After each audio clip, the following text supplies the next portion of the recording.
Today, the President of the United States will be impeached for the second time. It will be unconstitutional. You'll hear why on the Dershow. Yesterday, the Congress tried to pressure Vice President Pence to improperly and unconstitutionally invoke the 25th Amendment. You'll hear why that was wrong as well on the Dershow.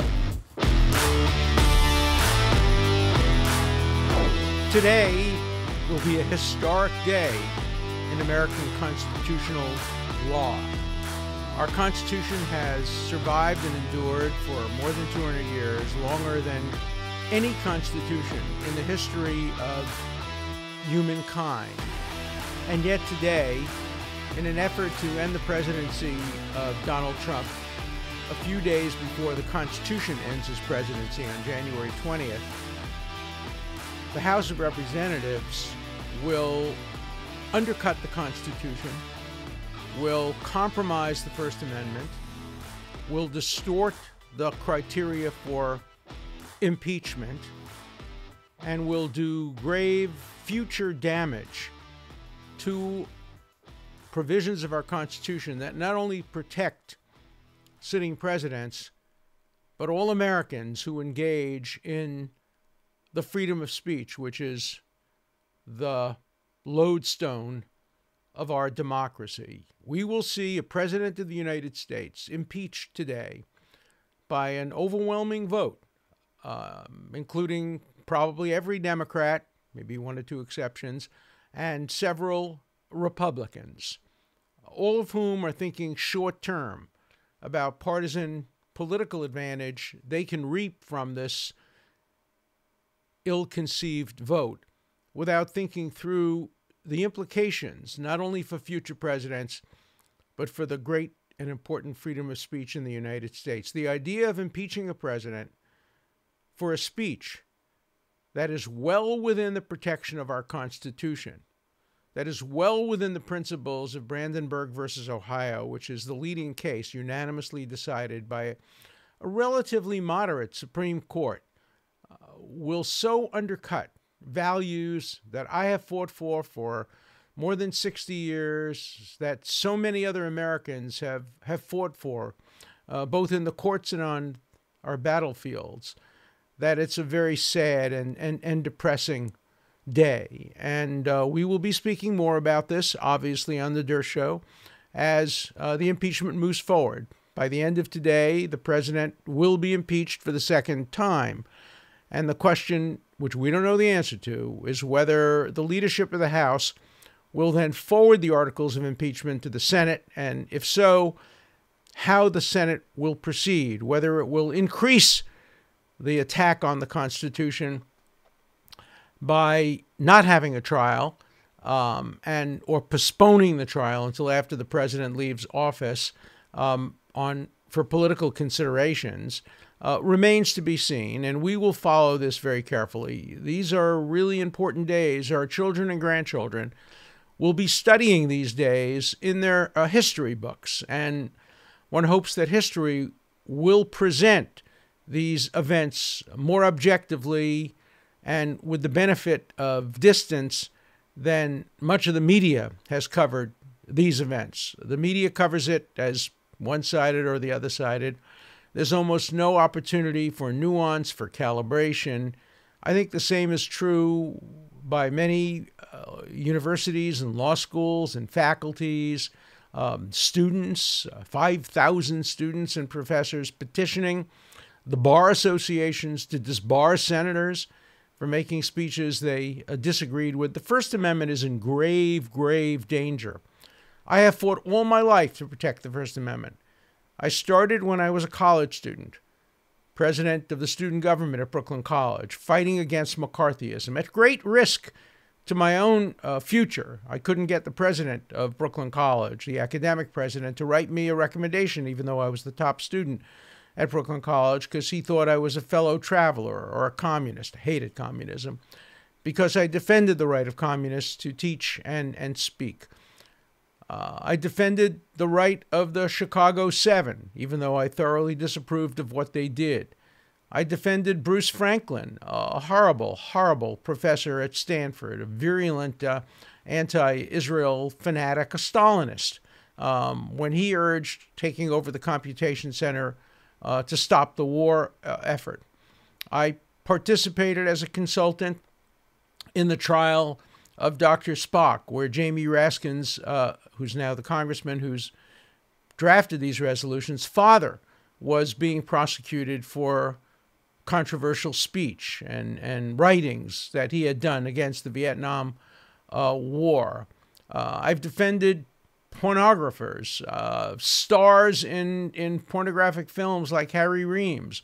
I defended the play Hair against censorship, the movie I Am Curious Yellow. I've spent my life trying to expand the First Amendment and turn it into an absolute shield against government oppression of speech.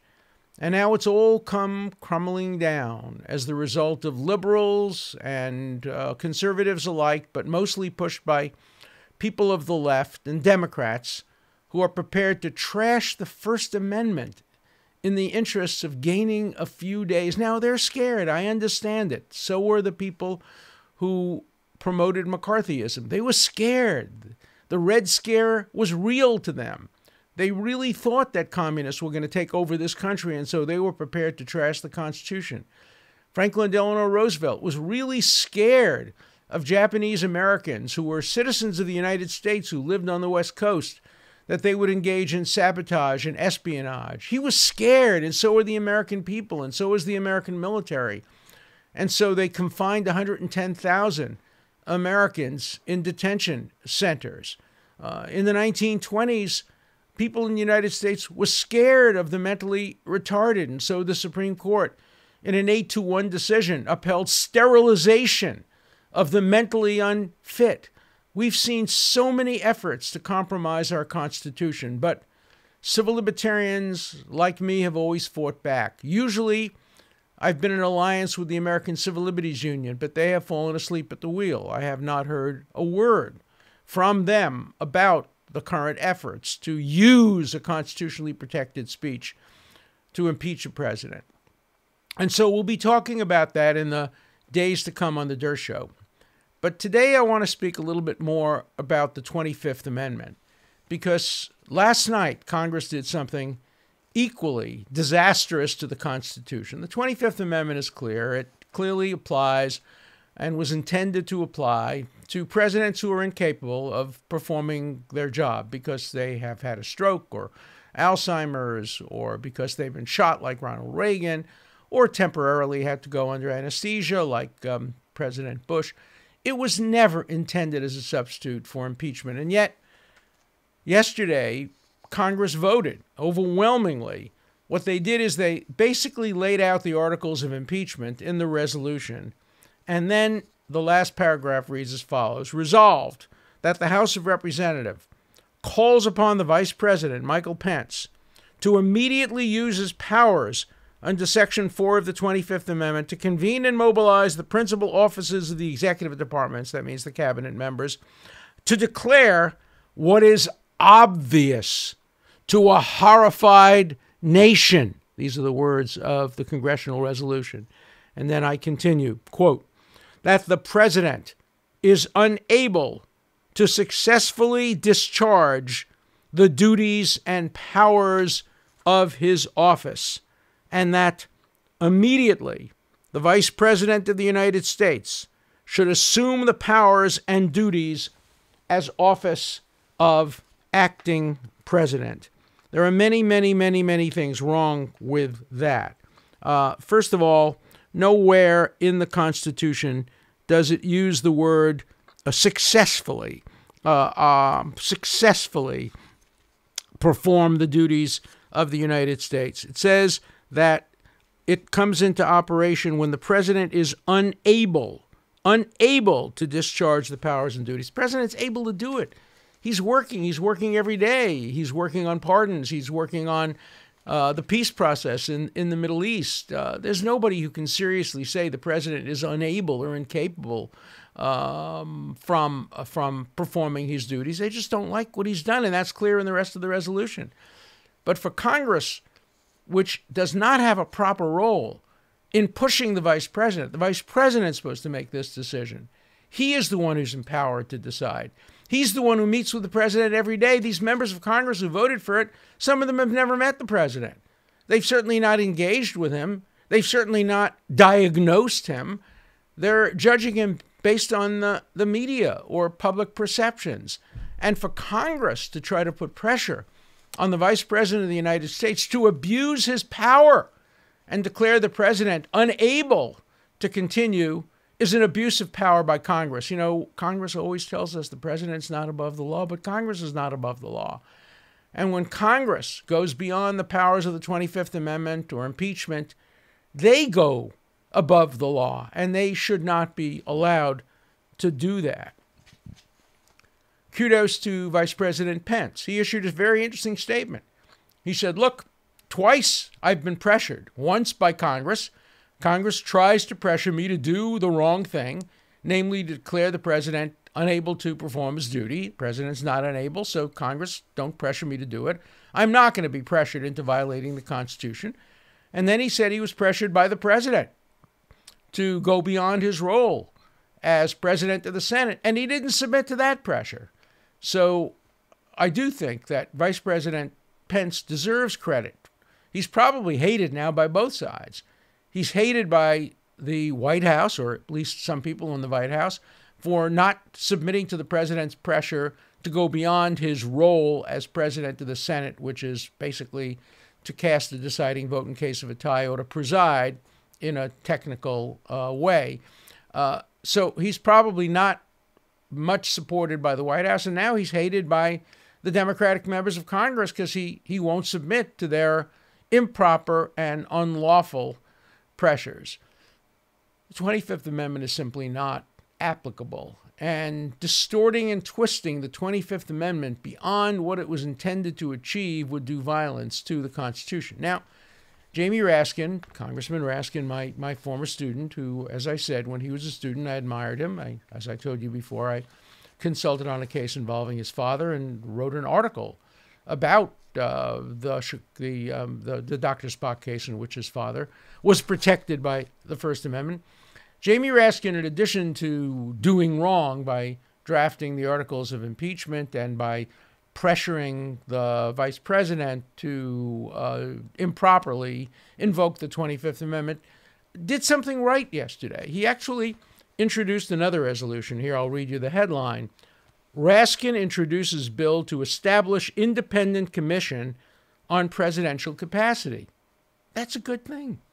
That's a good thing. It would be good to have a commission composed of psychiatrists, other doctors, former justices of the Supreme Court, perhaps university presidents, people who are not political, people who are above politics, who are beyond partisanship, to at least be able to give advice as to whether a president is incompetent. Let's assume Ronald Reagan, hypothetically. In the last year of his presidency, there were some who argue, I don't know the data, I'm just using it as a hypothetical. I like Ronald Reagan. I remember sitting next to him on a plane once before he was president and schmoozing with him on a trip between Washington, D.C. and Boston. But there are those who believe that in his last year, or several months at least, of his presidency, he was beginning to show symptoms of Alzheimer's. Alzheimer's is a matter of degree. My father had Alzheimer's. He died tragically of Alzheimer's at the age of 74. And we could see it developing. We could see it early on. He still went to work. Then one day he got lost and was on a train and he couldn't find his way home. And that was clear that he was then incapacitated. But Alzheimer's is a matter of degree. And if we had a president who in his last term began to develop Alzheimer's, but insisted that he could continue his job, and even the vice president said, you know, he's not what he used to be, but he's not incapacitated, he's not incapable. Having a commission of very distinguished, objective, neutral people evaluating the president, examining him, and then issuing a public report, which then the cabinet could vote on, and the House of Representatives and the Senate, pursuant to their role in the 25th Amendment, could vote on. it would be, I think, a good thing. Now, Congressman Raskin's proposal, however, is too political.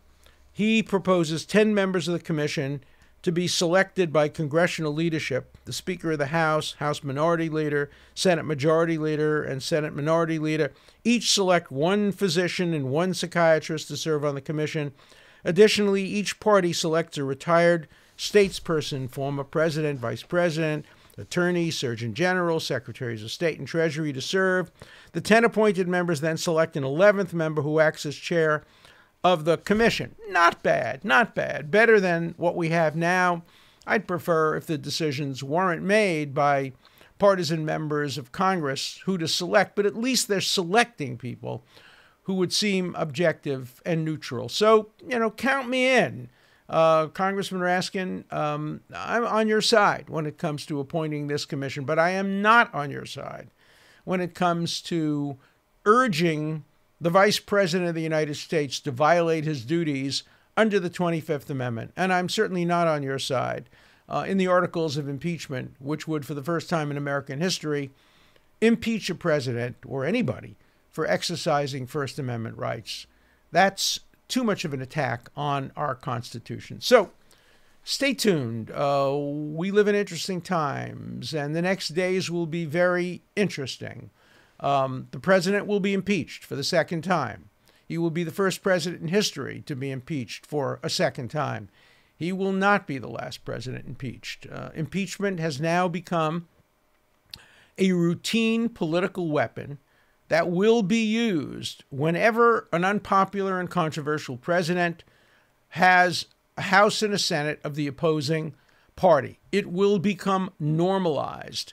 In the first 200 years of our Constitution, we only had one real impeachment. It was wrong, the impeachment of Andrew Johnson, and it failed. We had then an attempted impeachment, which was the only correct impeachment in American history, the impeachment of President Richard Nixon, which never got to fruition because he appropriately resigned. Then we had the impeachment of President Clinton, absolutely wrong. President Clinton did not commit a high crime and misdemeanor. He may have committed a low crime, lying about his sexual background and behavior. And now we've had two impeachments, both improper in my view. One, I have a biased position on because I was one of the lawyers who opposed the impeachment on the floor of the Senate. Here I have no official role. I'm not the president's lawyer. I'm not his advisor. I'm not his political supporter. I'm a defender of the First Amendment, and I'll continue to defend the First Amendment and the rest of the Constitution as I have all of my life. So please let me have your views. I've heard from many people. Almost all of my friends have attacked me for my position. Most of my colleagues, former colleagues, have attacked me because of my position. Members of my family have attacked me because of my position. Some of my viewers and listeners attacked me because of my position. But I have never been one to change my position based on simple external threats or people refusing to associate with me. I will change my views if you can persuade me I'm wrong. So I urge my viewers and listeners, if you think I'm wrong, make rational arguments. Tell me why the speech that the president made calling for peaceful and patriotic protests in the Capitol, although wrong, was unconstitutional or not constitutionally protected. Explain that to me, or explain to me why a president can and should be impeached for making a constitutionally protected speech. Explain to me why a president who's perfectly capable of governing, though we might disagree with what he does, is subject to the 25th Amendment. Explain to me how impeachment can proceed after a president has left office when his term has expired. Explain all that to me, and I'm willing to listen. I'm open-minded. I don't have a dog in this fight. I certainly don't have a partisan or political dog in this fight. I don't have any particular partisan perspective on this. I care deeply about the Constitution. And if you can persuade me that my views on the Constitution are wrong, I'm happy to change my views, but I'm not going to change them as the result of people saying they don't like me or don't want to associate with me or disapprove of me, or my legacy is being affected, or I'm on the wrong side of history. Those kinds of arguments have no impact on me. Obviously, when I hear from people I love, from family members, it has an impact on me, an emotional impact on me. But I want to hear from people outside. I want to hear you change my mind. I would love to have a debate at the Harvard Law School or the Yale Law School or in the media against people who have a different view from mine about the impeachment, about the petition calling for the disbarment of the senators, about the invocation of the 25th Amendment. You're not getting those debates today on CNN, on MSNBC, even on PBS or on Fox or on other media. You're not getting those debates. Why can't we go back to the days of Bill Buckley, when Bill and I used to have these debates on television? I think the show was called Open Mind. I don't think you could have a show today called Open Mind because there aren't enough people with open minds. So I'm calling for a debate, a town hall. I challenge anybody, any academic, any professor, any politician, arrange a debate. I will support the First Amendment. I will support the Constitution. I will oppose impeachment. I will impose invocation of the 25th Amendment. I will impose allowing a president to be impeached or tried after he leaves office. You present the opposite point of view. That's the court of public opinion. That is what we should be doing. The marketplace of ideas should be open to diverse ideas. We should stop the name calling, stop the ad hominem, stop the personal attacks, and let's have debates. Welcome on my show. We can have it here.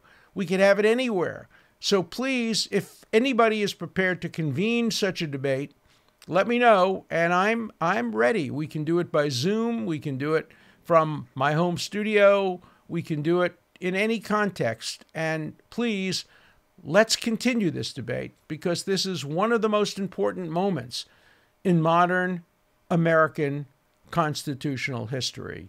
So keep listening to The Dershow. Keep hearing points of view, mine and the listeners and viewers. And let's turn now to the listeners and viewers and hear what they have to say about positions that I've asserted with regard to the Constitution of the United States. Our first call today is from Robert in New York City. Hello, Alan. I'm Robert. I'm a high school student in New York City. And I was calling, I first found you through Viva Fry, so I want to thank you for going on his show. You and Barnes are great talking together. I was watching Tucker Carlson last night now, and he had Glenn Beck on, and he brought up Marsh versus Alabama. And specifically, he said that the corporation does not have the right to infringe on... Corporation does not have the right to take away all these rights if they own the public square, the town square. And we're talking about these social media companies like Parler that are being, and Twitter, that are censoring the town square. Twitter specifically says, access to I'm quoting a tweet from Twitter public policy, access to information and freedom of expression, including the public conversation on Twitter, is never more important than during democratic processes, particularly elections. So Twitter clearly believes that they are a town square. They're important to democratic processes, similar to a town square in real life. Is there any implication that this Marsh versus Alabama case can have on similar cases in order to defend free speech, especially considering all the spanning that's going on? Thanks.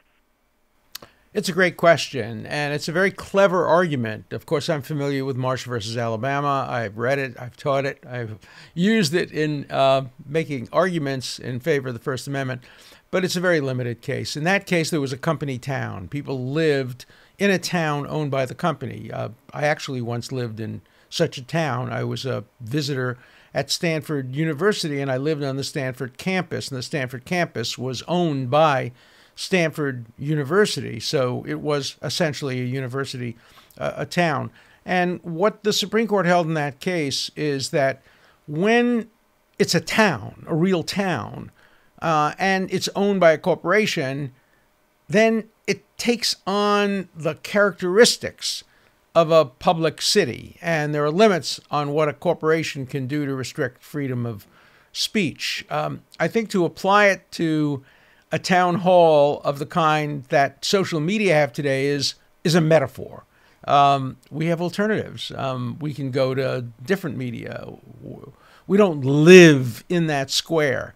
So although I think that some of the language in Marsh may be arguably relevant to the social media, the holding of the case does not say that the social media are bound by the same rules of the First Amendment as governments would be. But it's a great question. It's a very, very interesting concept.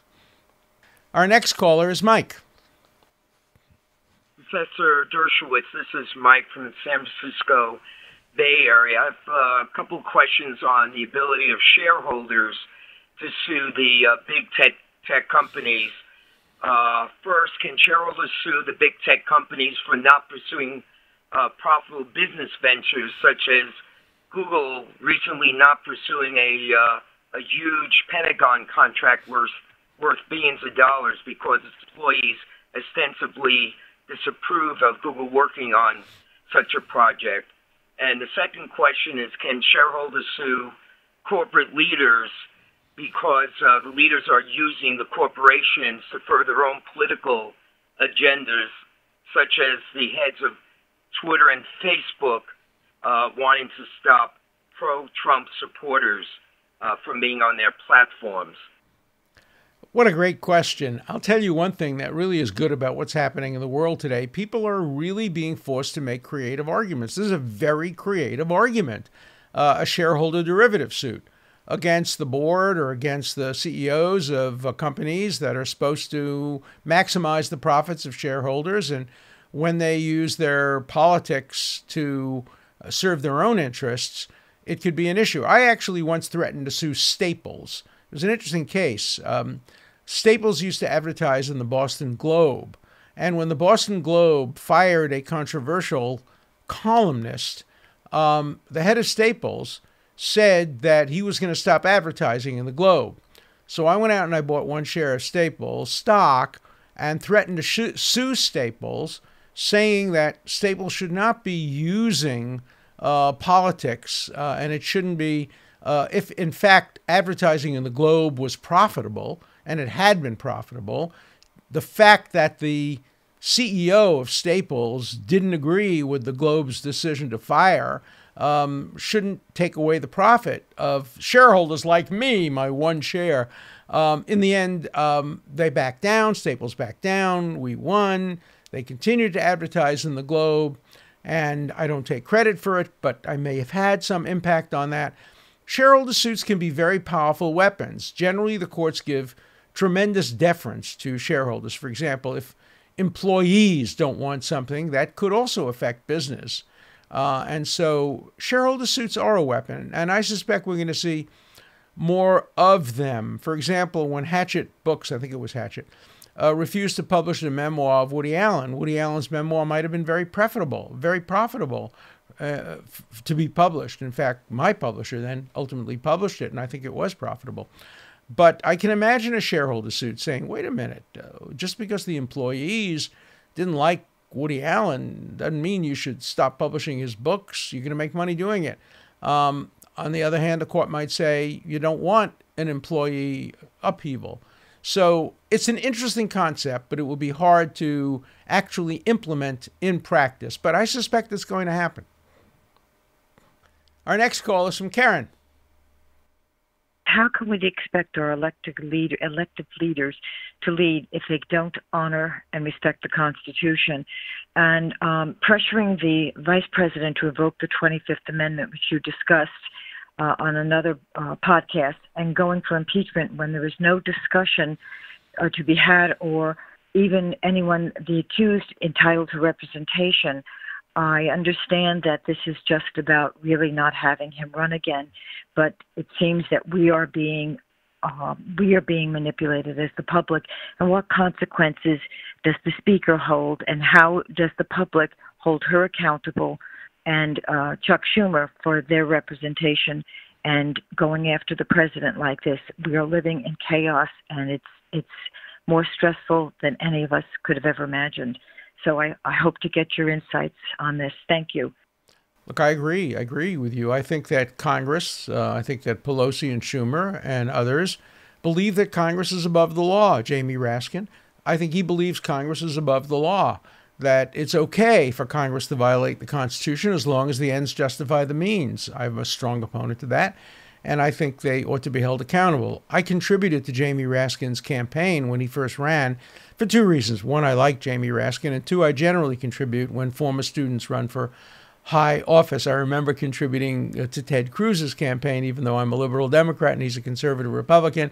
And I think we had a conversation saying we weren't sure it would be worse for me or for him if it was disclosed that I was contributing to his campaign. But in any event, Jamie Raskin is trying to go above the law. The idea that you can impeach a president for making a First Amendment speech or invoke the 25th Amendment when a president remains perfectly able to govern is for Congress to go above the law. And I think they ought to be held accountable. There's no legal way of holding them accountable, but politically they should be held accountable. Let's turn now to our final call for the day. Hi, my name is Steve from New Jersey, and my question for Professor Dershowitz is, where are the BLM members calling for the arrest prosecution of the law enforcement officer who shot and killed Ashley Babbitt, the Trump supporter, inside the hallway of the Capitol building? Yes, she was trespassing. Yes, she was subject to arrest. But from the video footage, at least what's been released, she was standing behind a group of men who were actually doing most of the banging and breaking of doors. And it appears that the law enforcement officer just blindly shot his gun into the crowd of people, something that was not justified to defend his life or anyone else's life. Thank you. It's a very good question. I think there is going to be, and there certainly should be, a very thorough investigation. Look, I think the Capitol Police should be armed both with lethal and non-lethal weapons. That was the perfect occasion for firing a non-lethal weapon, for firing some kind of gas, disabling gas or a taser. They had the perfect right to stop her from breaking the window and getting onto the floor of the Speaker's lounge. They were perfectly appropriate in doing that, but to use lethal force against an unarmed woman who was clearly there to protest, but also to break in. What she did was illegal. She should have been arrested, should have been prosecuted, but she should not have been killed. And so I know that the police officer has been suspended. I hope there'll be a full and thorough investigation. It shouldn't matter whether the person killed, whatever race or gender they are. The police should not be able to use lethal force except as a last resort.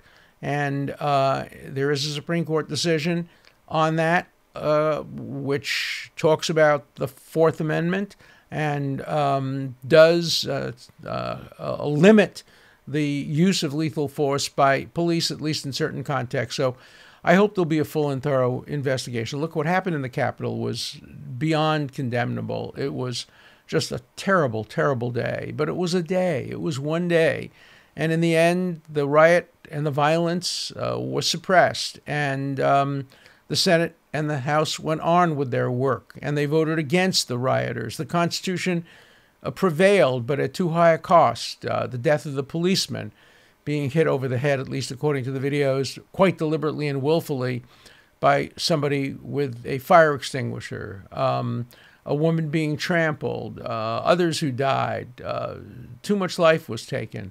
It's the fault of the rioters. It's the fault of those who may have planned the riots. There may even be some blame to go around for those who advocated it. Not legal blame, but moral blame, certainly if the violence was in any way foreseeable. And I hope we'll have a thorough investigation. I would actually propose establishing a 9/11 type commission to look into why the Capitol Police weren't better prepared, why the FBI information wasn't conveyed to the right people, what the role was of the presidential speech and of speeches by others. I think a full commission report of the kind that we have in England under Royal Commission reports, or Israel under Commission reports. Those serve a very useful purpose, both preventively and in terms of establishing a historical record. Some work better than others. The Warren Commission, I think, was, in the end, not a success, but the 9/11 Commission was a great success. So I would hope that we would have a commission investigating all the events that occurred last Wednesday in and around the Capitol. And we should also make sure that those events do not diminish our rights as Americans under the Constitution. So please, let's continue to have these discussions. This may be the only place where all sides are presented, all points of view are considered. Everything is done in a nuanced way. So please subscribe on Rumble, on YouTube. Our subscription numbers are going up. They're very, very high now. They're above 50,000. I want to hit 100,000 and then go higher. So please, if you enjoy this show, subscribe on Rumble or on YouTube or on any of the other platforms. And please continue to call in. The Dershow is incomplete without the wits, and the wits are provided by my viewers and listeners. So thank you for listening to The Dershow. And keep listening, because you'll hear a lot more interesting stuff. We live in interesting times, and you'll hear always an interesting perspective. Again, the motto of this show is, you'll never be bored, and you will not be bored. The events outside are not boring, and the way we present them and the viewers and listeners respond to them, never boring. So thank you for tuning in to The Dershow. An important part of The Dershow is your voice, your questions, your comments. Please call 24/7. The number is 216-710-0050. Keep your comments short and to the point. Again, the number for you to call 24/7 is 216-710-0050. Hard questions, criticisms, everything's fine. Just keep your questions short, and I'll answer them all on The Dershow.